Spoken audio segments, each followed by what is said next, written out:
Let's turn now to the all-important question.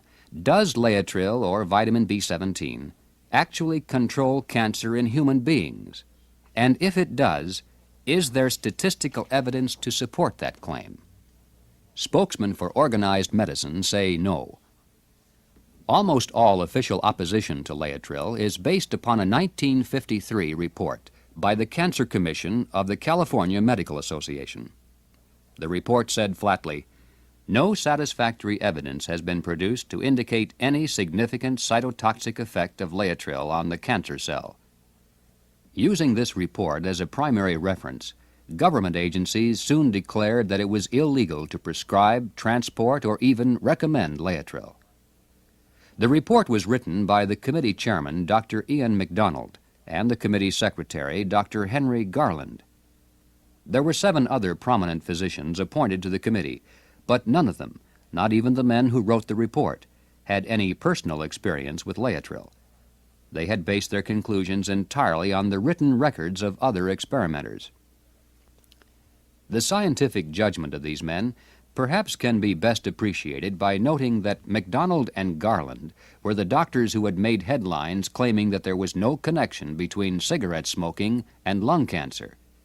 In fact, MacDonald had claimed that 24 cigarettes per day was a harmless pastime, and then he said, "A pack a day keeps lung cancer away." But even more important than this scientific ineptitude is the fact that both men actually had falsified their summary of the Laetrile experiments. For example, their report claimed that microscopic examinations of tumors taken from patients treated with Laetrile showed no evidence of beneficial chemical effect. Yet, 10 years later, it was learned that one of the pathologists conducting the examinations in fact did report several instances of tumor destruction, which he stated at the time could well have been caused by the action of Laetrile.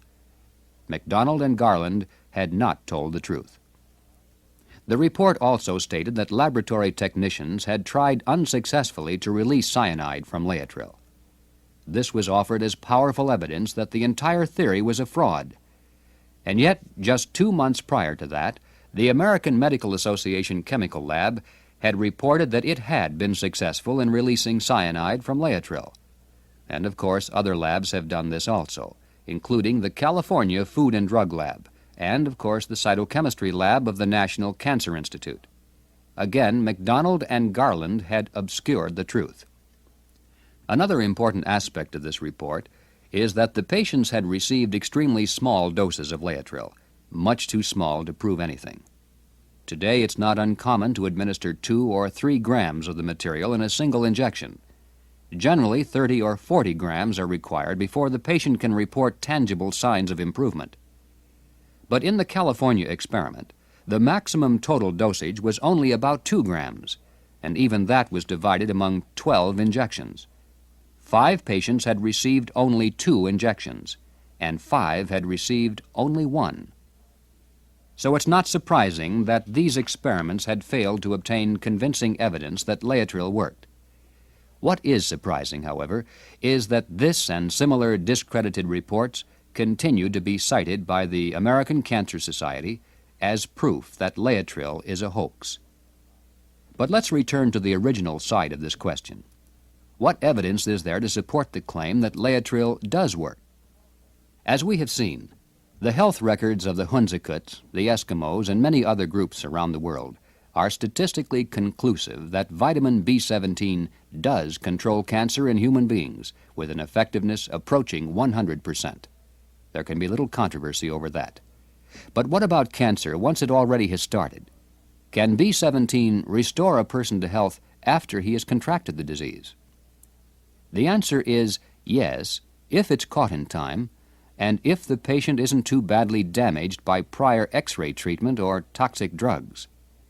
Unfortunately, most cancer victims start taking Laetrile only after their disease is so far advanced that they've been given up as hopeless by routine medical channels.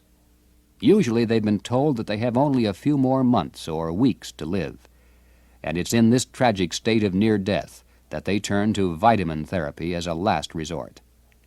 If they die, and indeed many of them do, then they are counted as statistical failures for Laetrile. In reality, it's a victory for Laetrile that any of them should be saved at this stage. For once a deficiency disease has progressed so far, the damage it does simply can't be reversed. A man who has been shot with a gun can have the bullet removed, but still die from the wound. Likewise, a patient can have his cancer destroyed by vitamin B17 and still die from the irreversible damage already done to his vital organs. And so, in view of this tremendous handicap, the number of terminal patients who have been restored to health is most impressive. In fact, there literally are thousands of such case histories in the medical record. The American Cancer Society has tried to create the impression that the only ones who claim to have been saved by Laetrile are those who merely were hypochondriacs and who never really had cancer in the first place. But the record reveals quite a different story. Let's take a look at just a few examples. Mr. David Edmonds of Pinole, California, was operated on in June of 1971 for cancer of the colon, which also had metastasized or spread to the bladder. When the surgeon opened him up, he found that the malignant tissue was so widespread it was almost impossible to remove it all. The blockage of the intestines was relieved by severing the colon and bringing the open end to the outside of his abdomen, a procedure known as a colostomy. 5 months later, the cancer had returned, and Mr. Edmonds was told that he had only a few more months to live. Mrs. Edmonds, who was a nurse, had heard about Laetrile and decided to give it a try. 6 months later, instead of lying on his deathbed, Mr. Edmonds surprised the doctors by feeling well enough to resume an almost normal routine. An exploratory cystoscopy of the bladder revealed that the cancer there had completely disappeared. At his own insistence, he was readmitted to the hospital to see if his colon could be put back together again. In surgery, they found nothing even resembling cancer tissue. So they reconnected the colon and sent him home to recuperate. It was the first time in the history of the hospital that a reverse colostomy had been performed. Mr. Edmonds now is living a near-normal life of health and vigor. In 1967, Mrs. Joan Wilkinson had a tumor removed from her lower left leg, just below the thigh. 4 months later, there was a recurrence requiring additional surgery and the removal of muscle and bone. A year later, a lump in the groin appeared, and a biopsy revealed that her cancer had returned and was spreading. Her doctor told her that surgery would be necessary again, but this time they would have to amputate the leg, the hip, and probably the bladder and one of the kidneys as well. The plan was to open up her lungs first to see if cancer had located there. If it had, then they would not amputate, because there wouldn't be any chance of saving her anyway. At the urging of her sister and a mutual friend, Mrs. Wilkinson decided not to undergo surgery, but to try Laetrile instead. Her doctor was upset by this, and he told her that if she didn't have the surgery, she couldn't possibly live longer than 12 weeks. 5 weeks after starting on Laetrile, the lump in her groin had disappeared. Today, years later, she's living a healthy and productive life. In 1972, Dr. Dale Danner, a podiatrist from Santa Paula, California, developed a pain in the right leg and a severe cough. X-rays revealed a carcinoma of both lungs and what appeared to be massive secondary tumors in the leg. The cancer was inoperable and resistant to radiotherapy. The prognosis was incurable and fatal.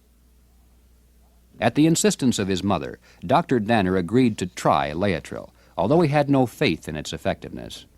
Primarily just to please her, he obtained a large supply in Mexico, but he was convinced from what he had read in the medical journals that it was nothing but quackery and a fraud. Perhaps it was even dangerous, he thought, for he noticed from the literature that it contained large amounts of cyanide. Within a few weeks, the pain and the coughing had progressed to the point where no amount of medication could hold it back. Forced to crawl on his hands and knees, and unable to sleep for 3 days and nights, he became despondent and desperate. Groggy from the lack of sleep, from the drugs, and from the pain. Finally, he turned to his supply of Laetrile. Giving himself one more massive dose of medication, hopefully to bring on sleep, he then proceeded to administer the Laetrile directly into an artery.